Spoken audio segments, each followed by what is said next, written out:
Hello everybody, thanks for tuning in to another video. Um, Today we're going to be unboxing a Google Nest Mini second generation device here. So it's a smart speaker, it's a second generation. I got this as a freebie from Google, so thank you Google. I didn't know I was going to get it, but I upgraded or changed my subscription for my Google cameras, so the home cameras, to the new Nest Aware or the new Google Nest Aware, whatever they call it, subscription, which allows you to add multiple devices to one subscription rather than subscribing each of them separately. And it actually worked out a bit better from a price perspective because I've got quite a lot of cameras around the house. And I got an email saying, you're eligible for a free smart speaker, so why wouldn't you take it, right? So I waited a few weeks, got an email to fill in some details, and then I had the opportunity to go ahead and add one in my cart and pay nothing for it. So I think normally they retail at $49.99. I think most of the time you're probably not going to pay $49.99 for one of these because you generally find smart speakers, both Amazon devices, the Echo Dots, and also these normally seem to be on sale. You'll get them 25, 30, 35 pound. But even at 49.99, what you get out of them, certainly for me, I think they're fantastic. I use them a lot mostly for home control, time, weather, updates in the morning on weather and just what's going on around the world, really. So, I mean, stuff like Google Calendar, Philips Hue, Netflix, if you've got device to stream to, great stuff.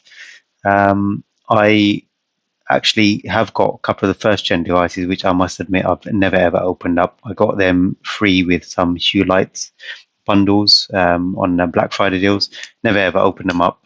Wasn't interested in them because I was more interested in using the Echo Dots because at the time they were definitely the better device. But you know what? I have been using the Google Nest Home Hub, the small one with a little 8-inch screen, and I do like it because the screen's great to view stuff on YouTube, videos, stuff like that, right? So there it is, Nest Mini second generation. It's got a really nice soft touch back to it, so that's quite good because you're going to get some serious grip out of that on a flat surface. So that's really, really nice to see. Already picked up some dirt on there. Interesting. So they've got a little hook built into the device. So if you want to screw this into the wall and just hang it like that or like that, it will be very easy for you to do. You don't need to do anything fancy to get that hooked onto a wall. And I guess with that in mind, they've thought about where they've put the power jack very carefully. They've got it at the bottom of the device. So the right orientation of this is this way up and the power jack being at the bottom, because if you're hanging it on a wall like that, then you're going to have the cable coming out here. And near the bottom here, you've got a this microphone button here, which is just to mute the device. So I'm assuming if it's slid across this way and you can see this orange background, and that means that's on mute. And if it's like that, it's in the normal open mic sort of position. So you've got a hardware mute button on there, which is great because if that is on orange, you know this thing is not listening to you. Google, Big Brother is not listening. Nice to see, right?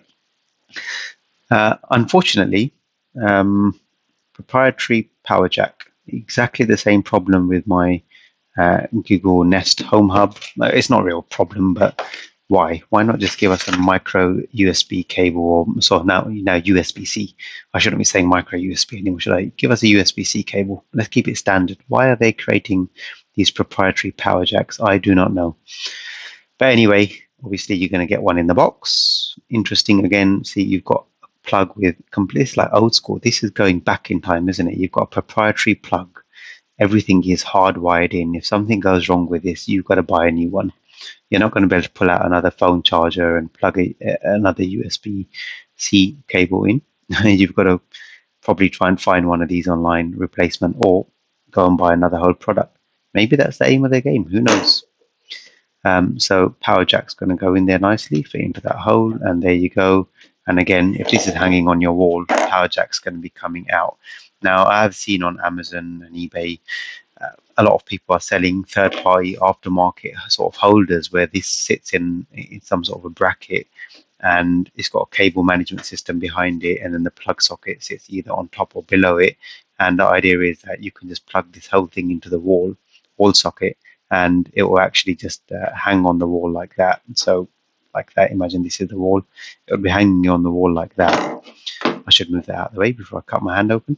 And it's all tidy, right? You've got no wires hanging around and stuff like that, which is good. What have we got here? So we've got some cable management clips of some sort. This is interesting. I'm not really going to open them up right now, but what I am going to do is I'm going to plug it in now. I'm using my phone up there to record, so I'm not really going to be able to set this up right now because I'm using the phone to record and I'm using my tablet as a viewfinder. So all I'm going to actually do is I've got a little plug here. I'm just going to plug it in and let's see what happens when we turn it on. So lights, I don't think these were in the first gen models. Shame they're not color lights. It would be nice to see lights that were red, yellow, green, blue. Maybe they are. Maybe they are going to change color once it powers on. Who knows? It looks like it's just in some sort of initialization phase at the moment, and maybe at this point it's waiting for me to. Oh, there we go. Look, we've got colored lights. Ooh, nice. Thank you, Google. To get started, download the Google Home app on a phone or tablet. It's quite loud, isn't it? So obviously I've got the Google Home app downloaded because everything that I have Google is connected to it my whole life. But again, because I don't have a spare phone to hand or my tablet is already in use, I'm not really going to be able to set this up and show you how it all sets up. I think, I don't know if this, oh, it's doing something. It's responding to my touch, isn't it? There must be some touch buttons in here somewhere. Oh, look at that. There we go. If you didn't know, I also didn't know. So there's some volume buttons here. I don't know if there's buttons on the top and the bottom. Okay, so the left side or the right side of the speaker and left side of the speaker are touch sensitive volume buttons. Very nice. This is a fabric top here on top. So you've got just a fabric look. Very nice, clean look to this speaker because you can drop this in your living room somewhere and it's going to blend right in. You drop that on your countertop, that's going to blend right in. I think the previous ones I got, the first gens, were black speakers. I went for the grey one this time, grey and white, because that looks quite cheap. It's nice. There you go. You can see the lights going dim and bright as I'm touching the volume. The volume's going up and down. Nothing more to show you here, really, unfortunately, because I can't go ahead and set it up and pair it up and talk to the thing. But I'm sure there's 100 other videos out there going through the setup, so I won't bore you. I thought I'd just unbox it with you on the camera just to show you another product that's come through the door. I hope you've enjoyed the video. As always, if you have, please leave a thumbs up and don't forget to hit the subscribe button there in the corner. Hopefully we'll see you in the next video. Thanks for watching. Take care and all the best.